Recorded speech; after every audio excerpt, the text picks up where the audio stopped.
Guys, this is Kamlesh Sharma and I welcome you all in Aurora IAS and this is lecture number 1 of our fiscal policy and budgeting. Okay, last lecture में हमने banking को complete किया और इस lecture से हम चालू करने जा रहे हैं fiscal policy and budgeting. Okay, so let me remind you something that in this chapter we are not going to study the budget. Okay, हम यहाँ पर बजट नहीं पढ़ेंगे. यहाँ पर हम सिंपली पढ़ने वाले हैं basics of fiscal policy, like fiscal deficit क्या होता है. ओके, फिस्कल डेफिसिट के बाद रेवेन्यू डेफिसिट क्या होता है, जितना भी लाइक FRBM एक्ट एंड जो भी बेसिक्स है regarding fiscal policy we will complete in this series. Okay, this will also comprise approximately 7 to 8 lectures. Okay, and one more thing about the budgeting. Okay, आप budget में क्यों नहीं पढ़ा रहा हूँ. बजट को ना पढ़ाने का रीज़न वेरी सिंपल कि भैया फरवरी 2021 में नया बजट आएगा, उसकी जो स्कीम्स होंगी वो ज़्यादा इंपॉर्टेंट होंगी. ओके, वहाँ से क्वेश्चन फंसने के ज़्यादा चांसेस है. लेकिन जो बजट 2020 का ट्रेंड था, ठीक है, बजट 2020 का जो ट्रेंड था that I will teach you. Okay, but let me very clear कि भाई आप सब जानते हैं कोविड सिचुएशन आ गई थी जिसकी वजह से गवर्नमेंट की पूरी इकोनॉमिक पॉलिसी डिवास्टेट कर गई है. तो जो ट्रेंड है वो भी कुछ खास यूज़फुल नहीं होंगे. ओके, उनको भी कहीं आप कोट नहीं कर सकते. मे बी पॉसिबिलिटी है कि आप कुछ हद तक इस बार के मेंस में कोट कर दें, बट मतलब बहुत कम चांसेस है कि 2021 में वो किसी भी तरीके से एलिजिबल होंगे, because government is going to drastically, that means आप कह सकते हैं ड्रास्टिक स्टेप्स लेगी अपने वो पॉलिसी रेट्स को चेंज करने के लिए एवरीथिंग. ओके, सो यहाँ पर आप बजट से कुछ एक्सपेक्ट ना करिए और कुछ आने का चांसेस भी नहीं है. ओके, बस जो बेसिक्स हैं उसको समझने की कोशिश कीजिए, but still I will try to include some of the current affairs. Like आपको पता होगा इस बार गवर्नमेंट ऑफ इंडिया ने, ठीक है, गवर्नमेंट ऑफ इंडिया ने बजट में बोला था कि भैया we are going to borrow from the market, but government has decline to that offer. ठीक है, मतलब गवर्नमेंट ने फिर बाद में मना कर दिया कि भैया हम ये जो प्रोसेस है उससे कंटिन्यू नहीं कर सकते. तो ऐसे क्या रीजंस थे और भी कुछ एक दो छोटे मोटे करंट अफेयर से निकल के आते हैं, वो भी पढ़ लेंगे. ठीक है, बट बहुत हॉलिस्टिकली चैप्टर का कंप्लीट होगा, बट बजटिंग एक्सपेक्ट मत करना, उसके लिए अलग से lecture will be there. Fine. So before moving to the lecture, first of all about PGP program. Okay, so so in this year 35 plus students are writing mains from our side, and for the information of proof you can go to our telegram channel, and these are mind map books. Okay, जिनको आप revision purpose के लिए खरीद सकते हैं. And this is our test series. Okay, of exclusively of current affairs. इसमें 100 question आपको monthly मिलते हैं, तो you can check that also. तो सबसे पहले तो आपको समझ में आना चाहिए बेसिक्स ऑफ फिस्कल सिस्टम. ठीक है, बेसिक्स ऑफ फिस्कल सिस्टम क्या होता है. बेसिक्स ऑफ फिस्कल सिस्टम होता है receipt and expenditure. Receipt and expenditure. Fine. So fiscal system में क्या होता है, रिसिप्ट होता है, एक्सपेंडिचर होता है. रिसिप्ट क्या होता है, रिसिप्ट मतलब पैसे का आना. ठीक है, पैसे का आना. जैसे फॉर एग्जांपल गवर्नमेंट के पास पैसे कैसे आते हैं, टैक्स रेवेन्यू से. For example corporate tax, personal income tax. इसके बाद non tax revenue like penalty and everything. इसके बाद बोरोइंग, और ऐसे बहुत सारे मेथड्स होते हैं जो हम अभी फ्यूचर स्लाइड्स में देखेंगे. ठीक है, तो इसे कहते हैं रिसिप्ट, मतलब पैसा गवर्नमेंट के पास कैसे आ रहा है. ओके, और दूसरा होता है एक्सपेंडिचर. एक्सपेंडिचर तो आप सब जानते हैं पैसा कैसे उड़ाया जाता है. ओके, तो ऐसी पॉलिसीज़ जो कि रिसिप्ट और एक्सपेंडिचर को मैनेज करती हैं उन पॉलिसीज़ को हम फिस्कल पॉलिसीज़ कहते हैं. ओके, और फिस्कल सिस्टम जिसमें रिसिप्ट और एक्सपेंडिचर हो. समझ में आया. मतलब कहीं पर भी अगर रिसिप्ट और एक्सपेंडिचर की बात की जा रही है तो सिंपल शब्द में भैया फिस्कल सिस्टम या फिस्कल पॉलिसी की बात की जा रही है. पॉलिसी मतलब क्या होता है, पॉलिसी किसी चीज़ को मैनेज करने के लिए बनाई जाती है. जब आप रिसिप्ट और एक्सपेंडिचर को मैनेज करते हो तो उसको कहा जाता है फिस्कल पॉलिसीज़. ठीक है, समझ में आया. रिसिप्ट क्या होता है, एक्सपेंडिचर क्या होते हैं, अभी डिटेल में पढ़ेंगे, डोंट वरी. बस यहाँ पर आपको लेवन टर्म्स बताया कि पैसों का आना मतलब रिसिप्ट और पैसों को जाना इज एक्सपेंडिचर. पैसा कैसे आता है वो भी थोड़ा बहुत बताया. ओके, और इसके बाद जब रिसिप्ट प्लस एक्सपेंडिचर दोनों मिलता है तो that is called as fiscal system. Okay, और जब इसको मैनेज करने के लिए कोई पॉलिसी बनाई जाती है तो उसको कहा जाता है fiscal policies. Okay, and who is responsible for the fiscal policy of India, who is responsible. So it is the finance minister of the country. ठीक है, finance minister of the country who is responsible for fiscal policy in India. Okay, अब यहाँ पर एक budget का provision है, आप सब जानते होंगे आर्टिकल 112, जो प्रेसिडेंट के ऊपर रिस्पॉन्सिबिलिटी देता है कि भैया आपको अपने मिनिस्टर के थ्रू बजट प्रेजेंट करवाना है. ठीक है, बजट प्रेजेंट करवाना है. और जो बजट होगा उसका जो कैटेगराइजेशन होगा वो capital expenditure, capital and other expenditure. ठीक है, कैपिटल और अदर. कहीं पर भी रेवेन्यू का मेंशन नहीं है. ठीक है, याद रखना, कहीं पर भी रेवेन्यू का मेंशन हमें देखने को नहीं मिलता. कैपिटल एंड अदर में देखने को मिलता है. और आर्टिकल 112. ठीक है, आर्टिकल 112 इसको याद रखना. वैसे पॉलिटी में पढ़ा होगा इसलिए नहीं पढ़ा रहा हूँ. आर्टिकल 112. इसके बाद प्रोसीजर क्या होती है बजट को ले डाउन करने की. ओके, ये तो आपने पॉलिटी में पढ़ लिया होगा, this is all part of polity, बस मैं आपको रिवीजन करवा रहा हूँ, इस पर ज़्यादा फोकस मत रखना, ठीक है। आर्टिकल 112 हो गया, responsibilities on the president to present a budget and he present the budget with through his agent known as finance minister, okay. इसके बाद प्रेजेंटेशन ऑफ बजट कैसे होता है, सबसे पहले बजट का दिन डिसाइड होता है, ठीक है, जो कि अब टॉप फैब हो गया है, मतलब जो शुरुआत का फैब का महीना होता है, मतलब शुरुआती फैब होता है, फर्स्ट फैब सेकंड फैब जो भी होता है, पहला जो मंडे पड़ता है, पहला जो सेशन रहता है पार्लियामेंट का, उस टाइम पे बजट को प्रेजेंट किया जाता है और उस दिन सिर्फ और सिर्फ बजट की रीडिंग होती है, मतलब उस टाइम पे कुछ भी डिस्कशन या कोर्ट मोशन कुछ नहीं होता है, ओके। उसके बाद आप कह सकते हैं 2 से 3 दिन का रेस्ट होता है, ठीक है, 2 से 3 दिन का रेस्ट होता है और उसके बाद पूरे बजट के ऊपर आप कह सकते हैं कि एक ओवरव्यू टाइप की चर्चा होती है, मतलब यहाँ पर कुछ कट मोशन नहीं होते हैं, ऑपोजिशन भी अपने कुछ व्यूज़ डालती है, भैया ये होना चाहिए, ये होना चाहिए, और आखिरी में फाइनेंस मिनिस्टर उठते हैं और बोल देते हैं कि भाई ऐसा है, ऐसा ऐसा है, मतलब 2-3 दिन बाद सिर्फ यही होता है, ठीक है। बिकॉज देखो उसी दिन तो सिंपल सी बात है, ऑपोजिशन भी एनालाइज नहीं कर सकती है बजट, इसलिए ऑपोजिशन को यहाँ पर 2 से 3 दिन दिए जाते हैं, वो अपने ब्रॉड ब्रॉड व्यूज़ में चीज़ें बोलते हैं कि भैया आपने जो स्टेप लिया है वो अच्छा हो सकता है, बेकार हो सकता है, और फाइनेंस मिनिस्टर आखिर में जवाब दे देते हैं। अब इसके बाद यहाँ पर 3 से 4 हफ्तों का ब्रेक लिया जाता है और जो भी बजट है वो जाता है डिपार्टमेंटल स्टैंडिंग कमिटीज़ के पास। अब ये जो प्रोविज़न है, ये जो डिपार्टमेंटल स्टैंडिंग कमेटी के पास जाना, वो एक्चुअली में एक कन्वेंशन है सिर्फ, ठीक है, मतलब कोई लॉ नहीं है, सिर्फ और सिर्फ क्या है, एक कन्वेंशन है, ओके, इसको याद रखना। मतलब हो सकता है कि गवर्नमेंट इसको फ्यूचर में बंद भी कर दे, नो डाउट। इसके बाद 3 से 4 हफ्ते बाद जो बजट रहता है उसको मिनिस्ट्री वाइज डिवाइड कर दिया जाता है कि इस मिनिस्ट्री ने इतनी डिमांड की है, इस मिनिस्ट्री को इतना पैसा दिया जाएगा, यहाँ पर स्कीम्स होंगी एंड एवरीथिंग, और उसके बाद डिस्कशन चालू होता है, ठीक है। अप्रॉक्सीमेटली 28 to 29 डेज का होता है and this is decided with the help of the speaker, मतलब स्पीकर यहाँ पर डिसाइड करते हैं कि इतने दिन का पूरा बजट डिस्कशन होगा। और अगर मान लो इस 28 से 29 दिन में बजट का डिस्कशन नहीं हो पाता है तो यहाँ पर बुलेटिन मोशन पास कर दिया जाए। बुलेटिन मोशन मतलब जितना भी बचा हुआ है उसको कैंसिल करो और सीधे बजट को पास करो। और देखो बजट को पास होना है इस कंपलसरी, ठीक है, बिकॉज यहाँ पर ये जो budget is presented as a money bill, ठीक है, मनी बिल सिर्फ और सिर्फ लोकसभा का पार्ट होता है, ठीक है, राज्यसभा का इसमें कोई से नहीं होता है, क्या रखना, राज्यसभा का कोई से नहीं होता। बस यहाँ पर राज्यसभा को ये जो चिट्ठा दे दिया जाता है कि भैया आप लोग भी पढ़ लो, अगर डिस्कशन करना है कर लो, बट आपकी रिकमेंडेशन कोई नहीं मानने वाला, ठीक है। बिकॉज आप जानते हैं अगर मनी बिल डिक्लाइन हो गया मतलब गवर्नमेंट हैज़ लॉस्ट इस मेजोरिटी और गवर्नमेंट फॉल डाउन करवाएगी, ठीक है, नो कॉन्फिडेंस हो जाएगा उसके अगेंस्ट। तो यहाँ पर 28 to 29 डेज दिए जाते हैं और बुलेटिन हो जाता है, ठीक है। अगर पास हो गया मतलब 28-29 दिन में सारा डिस्कशन हो गया तो हो गया, okay, it is well and good. अगर नहीं हुआ तो स्पीकर अपने हाथ से बुलेटिन कर देता है, मतलब बाकी के प्रोविजन में कोई डिस्कशन नहीं, और बजट को उस दिन पास कर दिया जाता है, फाइन। अब बजट पहले आप देखते थे कि अप्रॉक्सीमेटली मार्च अप्रैल के आसपास प्रेजेंट होता था, फिर पास होते होते जून जुलाई हो जाता था। तो ये जो डेट एक्सटेंड की गई है इसके क्या फ़ायदे हैं, ठीक है, इसको भी हम डिस्कस करेंगे, डोंट वरी, इसको भी हम डिस्कस करेंगे फ्यूचर स्लाइड्स में। अब एक और चीज़ यहाँ पर कि जब ये जो डिपार्टमेंटली स्टैंडिंग कमेटी के बाद जो डिस्कशन होता है, ठीक है, मतलब उसके बाद जो रिपोर्ट आती है उस पर डिस्कशन जो होता है उस पर आप cut motion, policy motion, economic cut, ये सब आप पास कर सकते हो, ठीक है, देयर इज नो इशू। अब ये जो पूरा पार्ट था पॉलिटी का पार्ट था, that was not my part, but still I have tried कि भैया आपको भी थोड़ा बहुत रिवीजन हो जाए, जिसने नहीं पढ़ा होगा उसको भी थोड़ा बहुत जिस्ट मिल जाए कि पार्लियामेंट में बजट पास कैसे होता है, ठीक है। और याद रखना it is the responsibility of finance minister, लेकिन अगर बोला जाए कि बजट प्रेजेंट करने की रिस्पॉन्सिबिलिटी किसकी है तो इट इज़ ऑफ प्रेसिडेंट, ठीक है। फाइनेंस मिनिस्टर साहब सिर्फ उसके एजेंट होते हैं, ठीक है। और ये तो आपको फिजिकल सिस्टम समझ में आ ही गया है, so I think you are clear with the basics of physical system. अब मैंने आपको रिसिप्ट एंड एक्सपेंडिचर के बारे में बताया था। रिसिप्ट मतलब गवर्नमेंट के पास पैसा आता है, एक्सपेंडिचर मतलब गवर्नमेंट के पास से पैसा जाता है। मैंने आपको बताया बजट में लिखा है कैपिटल एंड अदर एक्सपेंडिचर, मतलब कहीं पर भी रेवेन्यू एक्सपेंडिचर का जिक्र नहीं है, बट फिर भी ये कन्वेंशन है कि हम जो अपना बजट प्रेजेंट करते हैं वो रेवेन्यू के टर्म्स में प्रेजेंट करते हैं, मतलब capital receipt, revenue receipt, capital expenditure, revenue expenditure. आप देखो जो रिसिप्ट होती है वो भी 2 टाइप की होती है, एक होती है रेवेन्यू, दूसरी होती है कैपिटल। उसी प्रकार से एक्सपेंडिचर भी 2 टाइप का होता है, एक होता है रेवेन्यू और दूसरा होता है कैपिटल, ठीक है, ओके, वेल एंड गुड। इसके बाद आप देखो ये हमारी रेवेन्यू रिसिप्ट क्या होती है, मतलब रेवेन्यू रिसिप्ट मतलब रेवेन्यू वाला पैसा कैसे आ रहा है, ठीक है। रेवेन्यू रिसिप्ट हो गई और ये कैपिटल रिसिप्ट हो गई। हमारे पास 2 टाइप के पैसे आते हैं, ठीक है, एक आते हैं रेवेन्यू पैसे मतलब रेवेन्यू रिसिप्ट, और दूसरा आते हैं कैपिटल पैसे मतलब कैपिटल रिसिप्ट। अब रेवेन्यू रिसिप्ट का मतलब क्या होता है, रेवेन्यू रिसिप्ट मतलब वो रिसिप्ट होती है जिससे ना तो कोई लाइबिलिटी क्रिएट होती है, ठीक है, ना तो कोई लाइबिलिटी क्रिएट होती है और ना ही कोई एसेट रिड्यूस होता है, ठीक है, ना ही कोई लाइबिलिटी दैट मीन्स ना ही कोई लाइबिलिटी क्रिएट होती है और ना ही एसेट रिड्यूस होता है। फिर से एक बार लाइबिलिटी और एसेट का कॉन्सेप्ट बता देता हूँ, ठीक है, लाइबिलिटी एंड एसेट।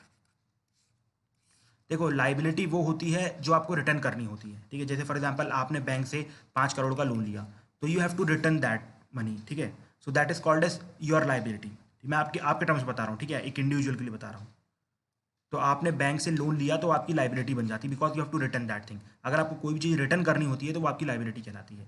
लेकिन अगर मान लो आपको कोई लोन की जरूरत नहीं थी, आपके पास कुछ ज़्यादा ही पैसा आ रहा है, you decided to deposit in banks, ठीक है। आपने डिसाइड किया कि भाई मैं बैंक में या तो फिक्स डिपॉजिट खोलूंगा या फिर करंट अकाउंट या फिर सेविंग अकाउंट डिपॉजिट कोई भी खोलूंगा। तो आपने वहाँ पर पैसा इन्वेस्ट किया, ठीक है, बिकॉज वहाँ से रिटर्न्स आएंगी। तो जो भी आपकी इन्वेस्टमेंट होती है, जो आपने इन्वेस्ट किया रिटर्न्स के लिए, उसको कहा जाता है एसेट, ठीक है। जो भी आपने इन्वेस्ट किया रिटर्न्स के लिए उसको कहा जाता है एसेट, ठीक है। तो लाइबिलिटी और एसेट हो गई क्लियर। अब देखो रेवेन्यू रिसिप्ट, मतलब गवर्नमेंट के पास ऐसा पैसा आ रहा है जो ना तो गवर्नमेंट के ऊपर कोई लाइबिलिटी क्रिएट कर रहा है। मतलब जैसे आपकी पेमेंट, आपकी जो सैलरी होती है ना, सैलरी, क्या आपको सैलरी किसी को देनी है? मतलब अगर आप बोलो कि भाई आप कुछ खाना नहीं खाते, कहीं पर पैसे नहीं उड़ाते और आपके पास सीधे पैसे आ रहे हैं, ठीक है, तो आपको वहीं अपनी सैलरी देनी होगी? नहीं, वो आपकी लाइबिलिटी है, वो आपने कमाई है, ठीक है। वो जो आपको रिटर्न नहीं करना है, जो आपको रिटर्न नहीं करना है वो लाइबिलिटी, ठीक है। अभी आप आइडल सेंस में सैलरी का एग्जांपल ले रहा हूँ, ठीक है। इसके बाद जो पैसा आ रहा है वो आपका कोई एसेट भी क्रिएट नहीं करता है, ठीक है। अगर जो पैसा आ रहा है वो कोई एसेट भी क्रिएट नहीं करता है, ठीक है, समझ रहे हो? मतलब एसेट का कोई रिडक्शन नहीं होना। जैसे फॉर एग्जाम्पल के टर्म्स में समझो, सैलरी और यहाँ पर हम अपना देख रहे हैं लैंड, ठीक है, आपका खेत है। देखो आपके पास पैसे दो तरीके से आ सकते हैं, ठीक है, आपके पास पैसे दो तरीके से आ सकते हैं। एक तो है भाई कि आपके पास सैलरी से पैसा आ रहा है, और मैंने बोला कि आइडल सेंस में सैलरी आ रही है, मतलब आपके पास कोई भी कर्जा अर्जा कुछ नहीं है एंड एवरीथिंग नहीं है, वो आप उड़ाओगे पैसों की, ठीक है। तो ये जो पैसा कहलाएगा वो रेवेन्यू रिसिप्ट कहलाएगा। मतलब बिकॉज ये लाइबिलिटी को क्रिएट नहीं करी, आपको ये पैसा किसी को रिटर्न नहीं करना है, ठीक है, पैसा आपको किसी को रिटर्न नहीं करना है। लेकिन एक और तरीका है आपके पास पैसों को अपने पास लाने का। अगर आपका सैलरी नहीं आती, आप अपना जो खेत है उसको बेच दो, तो आपका जो एसेट है वो रिड्यूस हो गया ना, मतलब आपके पास से कोई चीज़ चली गई। मैं बोल रहा हूँ रेवेन्यू रिसिप्ट वो पैसा होता है जिससे आपकी कोई भी चीज़ जाती नहीं है या आपको वो चीज़ें रिटर्न नहीं करनी पड़ती है। अब हम गवर्नमेंट के टर्म्स में देखते हैं, अब और क्लियर होगा, ठीक है। आई नो कि थोड़ा डिफिकल्ट है बट समझ में आएगा, डोंट वरी। सबसे पहले आता है टैक्सेस, ठीक है, सबसे पहले आता है टैक्सेस। अब देखो गवर्नमेंट को टैक्सेस मिलते हैं, ठीक है, हम सब गवर्नमेंट को टैक्स देते हैं। तो क्या गवर्नमेंट के ऊपर लाइबिलिटी है कि गवर्नमेंट टैक्सेस को वापस करेगी? बिल्कुल भी नहीं, ठीक है। तो ये हो गया रेवेन्यू रिसिप्ट। और दूसरी कंडीशन क्या है? नॉट रिड्यूसेस इट्स एसेट, ठीक है। मतलब अब जब गवर्नमेंट ने हमसे टैक्सेस लिया तो क्या गवर्नमेंट को अपना कुछ बेचना पड़ा? बिल्कुल नहीं यार। तो टैक्सेस आ गया रेवेन्यू रिसिप्ट में। टैक्सेस कहाँ आ गया? रेवेन्यू रिसिप्ट में। In the same way penalties का एग्जांपल देखो, गवर्नमेंट हमसे पेनाल्टी लेती, फॉर एग्जांपल मैंने हेलमेट नहीं पहना और सिग्नल तोड़ दिया, तो गवर्नमेंट मुझसे पेनाल्टी लेगी। तो क्या यहाँ पर गवर्नमेंट के ऊपर लाइबिलिटी बनी कि गवर्नमेंट मुझे मेरा पेनाल्टी वापस करे? बिल्कुल भी नहीं। क्या गवर्नमेंट का कोई एसेट गया, मतलब गवर्नमेंट ने कुछ बेचा और उसे मैंने पेनाल्टी वापस की? ऐसा कुछ नहीं है। इसके बाद डिविडेंड फ्रॉम पीएसबीज, मतलब जो पब्लिक सेक्टर बैंक हो गए, पीएसयूज हो गए। मैंने आपको बताया था कि अगर कोई कंपनी होती है, ठीक है, उसका जो भी ओनर होता है, तो कंपनी की रिस्पॉन्सिबिलिटी होती है उसको डिविडेंड वापस करे, मतलब कुछ प्रॉफिट दे के दे, ठीक है। जब भी तो आपके वो ओनर बने हुए हैं, तभी तो आपको आपके ऊपर पैसे लगाएंगे। तो आप बताओ, जब कंपनी या पीएसबीज या आप कह सकते हैं पीएसयूज अगर गवर्नमेंट को प्रॉफिट देते हैं, अगर वो गवर्नमेंट को प्रॉफिट देते हैं, तो क्या उनकी कोई लाइबिलिटी बनती है कि वो पैसा वापस करे? नहीं। इन द सेम वे, क्या कोई उनका एसेट गया, मतलब गवर्नमेंट ने कुछ बेचा वो पैसे पाने के लिए? बिल्कुल भी नहीं, ठीक है। मैं आपको एक एक एग्जांपल से बताऊंगा, डोंट वरी भाई, ये चीज़ रटवा दूंगा मैं, मेरा काम है ये, चीज़ों को अच्छे से, कॉन्सेप्ट को अच्छे से क्लियर कर देना, चीज़ों को रटवा देना कि भैया गलत ना हो। बिकॉज देखो ये जो यूपीएससी है ना, इन्फ्लेशन पे ये जो ट्रिक वाले क्वेश्चन होते हैं पूछ चुकी है, ठीक है। साथ ही साथ मॉनेटरी पॉलिसी में ट्रिक वाले क्वेश्चन पूछ चुकी है, मतलब इन द सेंस कि भैया अगर एसएलआर बढ़ाओगे तो क्या होगा, इस पर क्या इम्पैक्ट पड़ेगा, सेम इन्फ्लेशन बढ़ेगा तो मॉनेटरी पॉलिसी पे क्या इम्पैक्ट आएगा। लेकिन ये वो एक एरिया है जहाँ पर यूपीएससी ने अभी तक ढंग से क्वेश्चन नहीं पूछे, मुश्किल से एक आध क्वेश्चन पूछे, ओके, मुश्किल से एक आध क्वेश्चन पूछे, इसलिए मैं यहाँ पर ज़्यादा फोकस कर रहा हूँ, because it is a very hot topic कि भाई इस बार यूपीएससी इससे रिलेटेड कोई कॉन्सेप्ट पूछे, इसलिए अच्छे समझो इसको, ठीक है। इसके बाद अगली चीज़ आती है ग्रांट्स। ग्रांट्स मतलब क्या होता है भाई? ग्रांट मतलब कोई आपको अगर चीज़ें वापस कर रहा है तो आपको वापस नहीं करनी है, ठीक है। जैसे फॉर एग्जांपल हम बांग्लादेश को ग्रांट देते हैं, जापान हमें ग्रांट देता है, तो ग्रांट वो चीज़ होती है जो आपको वापस नहीं करना, आपको भीख के नाम पे दे दी है कि भाई पकड़ो इसे, ठीक है, समझ में आया? तो सिंपल सी बात है, ये आपको ग्रांट वापस नहीं करनी होती, साथ ही साथ आपका कोई एसेट भी रिड्यूस नहीं हो रहा। In the same way rent and lease income etcetera, ठीक है। तो आपको आई थिंक रेवेन्यू रिसिप्ट पूरा क्लियर हो गया। अब आप देखो कैपिटल रिसिप्ट, ठीक है, अब आप देखो कैपिटल रिसिप्ट। कैपिटल रिसिप्ट क्या होती है? या तो ये कोई लाइबिलिटी क्रिएट करेगी, या फिर आपका एसेट रिड्यूस करेगी। अब जैसे फॉर एग्जांपल मैंने लोन लिया, ठीक है, फॉर एग्जांपल मैं अपना एग्जांपल ले रहा हूँ, मैंने लोन लिया तो मुझे लोन वापस करना है, तो मेरे ऊपर लाइबिलिटी क्रिएट होगी, हाँ भैया मुझे लोन वापस करना है, तो ये मेरा कैपिटल रिसिप्ट हो गया। इन द सेम वे अगर मैंने अपना कोई खेत बेच दिया, अपना कोई लैंड बेच दिया, ठीक है, तो सिंपल सी बात है, मेरा एसेट रिड्यूस हुआ ना। यहाँ पर आप देखो एसेट रिड्यूस नहीं हो रहा था ना, तो यहाँ पर मेरा एसेट रिड्यूस हो रहा था और ना ही मेरे पर कोई लाइबिलिटी बन रही थी। सिंपल सी मेरी सैलरी आई, अब ना ही मुझे सैलरी के लिए अपना कुछ घर बार बेचना पड़ा और ना ही मुझे सैलरी किसी को देनी पड़ी। तो that was my revenue receipt, और ये सब गवर्नमेंट के एग्जाम्पल थे। इन द सेम वे यहाँ पर आप देखो मेरे पर लाइबिलिटी बन रही है, मैं लोन ले रहा हूँ या फिर मैं अपना लैंड बेच के पैसे निकाल रहा हूँ, तो इसको बोला जाएगा कैपिटल रिसिप्ट। अब एग्जाम्पल से देखो, सबसे पहले एग्जाम्पल आता है डिसइन्वेस्टमेंट। डिसइन्वेस्टमेंट सबको पता है ना? ओके, नहीं पता तो कोई नहीं, बता देते हैं। डिसइन्वेस्टमेंट का मतलब क्या होता है? डिसइन्वेस्टमेंट का मतलब होता है कि अगर जो गवर्नमेंट की कोई भी कंपनी है वो अच्छे से काम नहीं कर रही है, ठीक है, गवर्नमेंट उसको बेच के कुछ पैसा रिकवर कर ले, ठीक है, तो उसको बोलते हैं डिसइन्वेस्टमेंट। तो आपने देखा यहाँ पर गवर्नमेंट की एसेट खराब हुई, मतलब गवर्नमेंट ने यहाँ पर अपनी एसेट वापस की, ठीक है, यहाँ पर गवर्नमेंट ने अपनी कंपनी बेची, जब कहीं जाकर गवर्नमेंट को पैसा मिला है भाई, ठीक है। इसके बाद दूसरा आता है बोरोइंग, वही सेम लोन वाला, कि भैया गवर्नमेंट के ऊपर लाइबिलिटी बन गई है, दोनों में से कोई एक कंडीशन फुलफिल होनी चाहिए, ठीक है, यहाँ पर दोनों फुलफिल हो रही थी, यहाँ पर सिर्फ कोई एक भी फुलफिल हो जाए तो that will be called as capital receipt, ठीक है। याद रखना, रेवेन्यू रिसिप्ट और रेवेन्यू एक्सपेंडिचर में सिर्फ दोनों कैपिटल, जो दोनों कंडीशन है फुलफिल होती है, और यहाँ पर सिर्फ और सिर्फ एक कंडीशन फुलफिल होनी चाहिए, या तो एसेट, या तो आपको लाइबिलिटी क्रिएट हो रही है या फिर आपका एसेट रिड्यूस हो रहा है, ठीक है। आप ध्यान से देखो, डिसइन्वेस्टमेंट में आपका एसेट रिड्यूस हो रहा था, ठीक है, बोरोइंग में आपके ऊपर लाइबिलिटी क्रिएट हो रही है, बोरोइंग में आपके ऊपर लाइबिलिटी क्रिएट हो रही है, ठीक है। इसके बाद आता है सेल ऑफ एसेट्स, ठीक है, इसके बाद आता है सेल ऑफ एसेट्स, अगर आप अपना कोई सामान बेच दें, ठीक है। इसके बाद आता है recovery of principle of loan etcetera, ठीक है, ये सब आपको समझ में आ गया, ठीक है। आपने देखा डिसइन्वेस्टमेंट में आपका एसेट गया, बोरोइंग में आपकी लाइबिलिटी क्रिएट हुई, सेल ऑफ एसेट में आपका एसेट गया, ठीक है, तो that is called as capital receipt. Okay, receipt आपको पूरा समझ में आ गया ना? रिसिप्ट का मतलब होता है पैसा लेना, गवर्नमेंट के पास दो तरीके से पैसा लेने के, एक था रेवेन्यू रिसिप्ट, जिसमें गवर्नमेंट के ऊपर कोई भी लाइबिलिटी क्रिएट नहीं हो रही थी और ना ही कोई एसेट रिड्यूस हो रहा था। In the same way capital receipt, जहाँ पर गवर्नमेंट की या तो लाइबिलिटी क्रिएट हो रही है, ठीक है, या तो गवर्नमेंट की लाइबिलिटी क्रिएट हो रही है या फिर गवर्नमेंट का कोई भी एसेट जा रहा है। ओके, समझ में आया?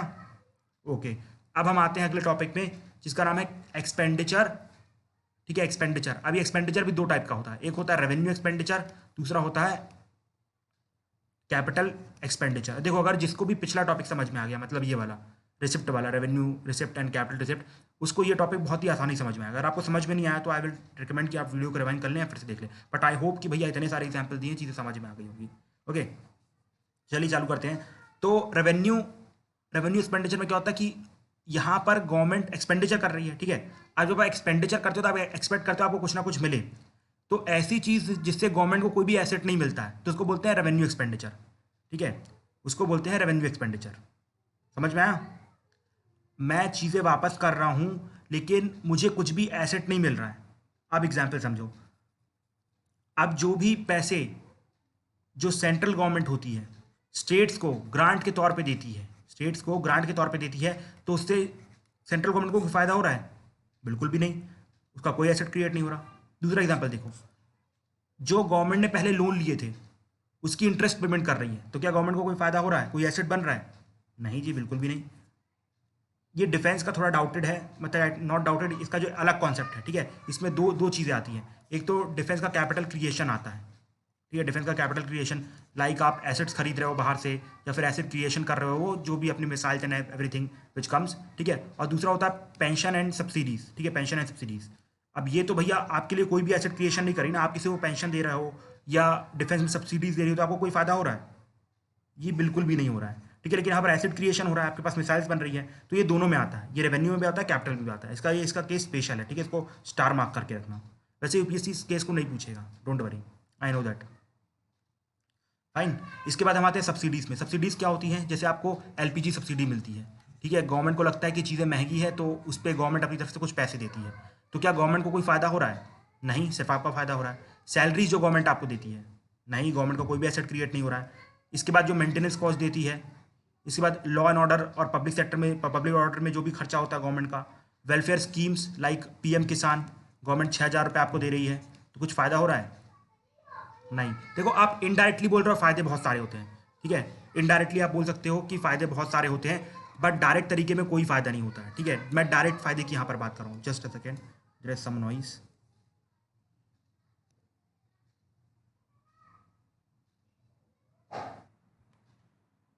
Sorry for the inconvenience, there was some noise, so I have cleared it. So we are done with revenue receipt. Okay, मतलब सॉरी रेवेन्यू कैपिटल एक्सपेंडिचर के साथ we are done with. Okay, revenue expenditure समझ में आया, जिससे government को कोई भी एसेट क्रिएशन नहीं होता है. ठीक है, गवर्नमेंट का जिसमें कोई भी एसेट क्रिएशन नहीं होता उसको कहा जाता है रेवेन्यू एक्सपेंडिचर. इसके बाद दूसरा आता है कैपिटल एक्सपेंडिचर. मतलब यहाँ पर गवर्नमेंट का एसेट क्रिएट होता है. जैसे फॉर एग्जाम्पल अगर गवर्नमेंट इंफ्रास्ट्रक्चर में खर्च कर रही है, ठीक है, गवर्नमेंट रोड्स बना रही है, ये बना रही, तो गवर्नमेंट के सामने कुछ एसेट क्रिएट हुआ ना. इसके बाद अगर गवर्नमेंट कुछ मशीन प्रोक्योर कर रही है या डिफेंस एक्सपेंडिचर के लिए कुछ प्रोक्योर कर रही है, ठीक है, तो कैपिटल एक्सपेंडिचर में आएगा. इसके बाद अगर गवर्नमेंट किसी को लोन दे रही है, ठीक है, तो गवर्नमेंट को पैसा वापस मिलेगा.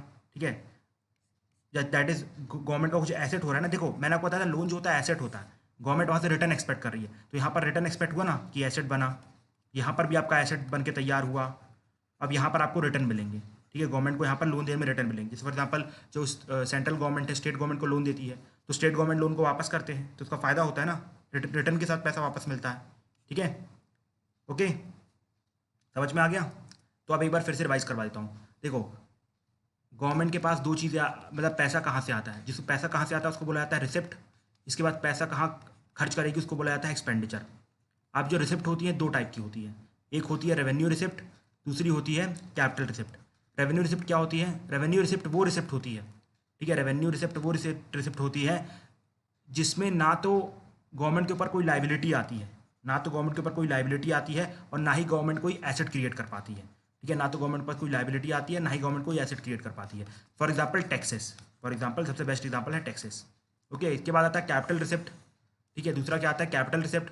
कैपिटल रिसिप्ट का मतलब क्या होता है, कैपिटल रिसिप्ट जहाँ पर गवर्नमेंट का या तो लाइबिलिटी बन रही है, गवर्नमेंट के ऊपर या तो लाइबिलिटी बन रही है या फिर गवर्नमेंट का एसेट रिड्यूस हो रहा है. ठीक है, या तो गवर्नमेंट का एसेट रिड्यूस हो रही है या फिर गवर्नमेंट के ऊपर लाइबिलिटी बन रही है. फॉर एग्जाम्पल लाइबिलिटी बन रही है किसमें, अगर गवर्नमेंट बोरो करती है, ठीक है, गवर्नमेंट बाहर की कंट्री से बोरो करती है, मार्केट से बोरो करता है, तो गवर्नमेंट को पैसे वापस करने पड़ेंगे विद इंटरेस्ट, तो गवर्नमेंट के ऊपर लाइबिलिटी तैयार हुई. और दूसरी बात, अगर गवर्नमेंट अपने एसेट बेचती है, अपनी पीएसयूज बेचती है और फिर इस चीज़ों को क्रिएट करती है, तो उसको बोला जाता है कैपिटल रिसिप्ट. ठीक है, समझ में आया, रिसिप्ट रिवीजन हो गया. ओके, अब एक्सपेंडिचर पे आते हैं. ठीक है, एक्सपेंडिचर पे आते हैं. एक्सपेंडिचर भी दो टाइप का होता है, रेवेन्यू एक्सपेंडिचर और कैपिटल एक्सपेंडिचर. रेवेन्यू एक्सपेंडिचर क्या होता है, रेवेन्यू एक्सपेंडिचर वो एक्सपेंडिचर होता है जिसमें कोई भी एसेट क्रिएट नहीं होता है, जिसमें कोई भी एसेट क्रिएट नहीं होता है. ठीक है, मतलब कि गवर्नमेंट ने पैसे सिर्फ दान में दी थी, एक तरीके से जैसे ग्रांट स्टेट को दी जाती है. ठीक है, गवर्नमेंट ने इसे पेमेंट कर दी, जो गवर्नमेंट ने लोन लिया था उसके लिए इंटरेस्ट पेमेंट कर दी. ठीक है, तो वहाँ से कोई एसेट क्रिएट नहीं हुआ. यहाँ पर आप इनडायरेक्ट वे में जाना, इनडायरेक्ट वे में हर चीज़ का फायदा है. जैसे फॉर एग्जाम्पल सब्सिडीज़ का अपना फायदा है, सब्सिडीज़ देने से भैया लोगों की इनकम बूस्ट होती है, डिमांड बढ़ती है, इन्फ्लेशन बढ़ता है, प्रोडक्शन बढ़ता है, जीडीपी बढ़ती है. तो इनडायरेक्ट वे में मत जाना भाई, इसको सिंपल है, सिंपल रखो. ठीक है, आपको यहाँ पर इकोनॉमिस्ट नहीं बनना है, ठीक है, आपको यहाँ पर रघुराम राजन नहीं बनना, आपको सिविल सर्वेंट बनना है, तो उसके हिसाब से पढ़ो. इसके बाद दूसरा आता है अपना कैपिटल एक्सपेंडिचर. ठीक है, दूसरा क्या आता है कैपिटल एक्सपेंडिचर.